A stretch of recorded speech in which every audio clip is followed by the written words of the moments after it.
Hello and welcome everyone along to Agile NZ TV Live. Joining me now is Paul Flewelling of Fairfax Media. How are you doing, Paul? I'm good, thanks Adam, really good. Cool, so Paul gave a talk earlier on today about his work with Fairfax transforming them into an agile sort of process and mindset. I guess being in the world of media and with the new technologies these days, you're being forced to adapt. Do you see that as a positive thing that's kind of helped you along with this agile transformation?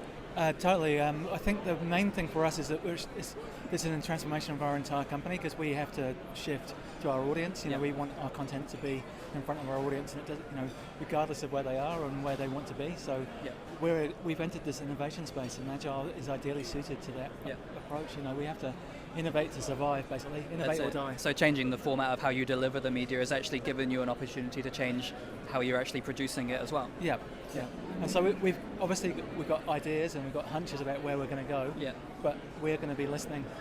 That's it. The world is learning about how people want to consume media, so you can't lock yourself into something for too long. Yeah. Nice. I guess, so you've been involved in a few transformations as well, or in taking on agile journeys and stuff.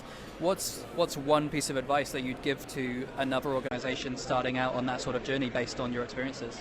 I think after all this time, and just based on where I came from, if you just talk about it from pragmatic terms and like what you're trying to achieve, and don't try and get caught up in kind of the theory or the agile speak or and just try and work out where take some small steps towards set yourself a goal, take some small steps towards it, and don't try and do too much too soon. Yeah, nice. So one of the major themes of the conference is around that transformation. Can you sort of share with us one of your like a significant transformation experience in your own career and your own thinking? Yes, I can. What shifted me into an agile delivery kind of mindset was I was working for government in New Zealand, central government here, and we delivered this piece of software that it took us 12 months to build. We ticked all the boxes. It all worked, tested out really well, and the requirements were met as far as we were concerned. But it didn't do what the customer wanted, and we just failed fundamentally to talk to the customer. And they said the worst thing you can hear from someone as a building software is when somebody says you're the experts, you build it, because you can't get into their heads. You don't know what they want, and the best thing you can do is work with them. And so that's what I learned. I came out of that experience a bit disenchanted by the whole what we were doing in terms of software delivery, and started looking for something else, and that's really what got me onto the agile kind of movement, and looking at what they were doing.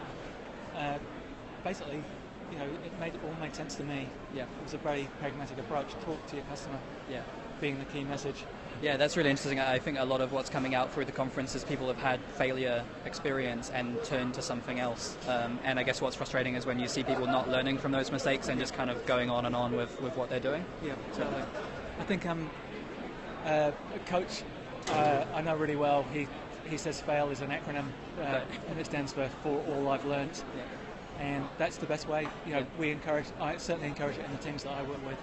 Talk about the failures, talk about what you've learnt, and let's change it up. That's a neat little acronym. I'm going to remember that one. That's really cool.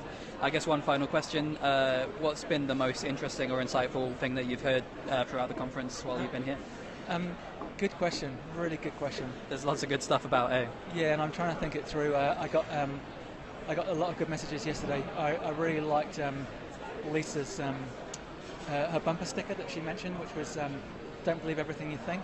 Right. And that's been the standout thing for me. It was like, challenge your own thinking. And they talk about transformation starting with you anyway. And any good agile coach will tell you that you've got to start with yourself. And so that really stuck out in my mind. Nice. It's catchy as well, which always helps. Yeah. Awesome. Paul, thank you so much for talking to us, and congratulations on your talk. Enjoy the rest of the conference. Thanks, Adam. Cool. Thanks very much.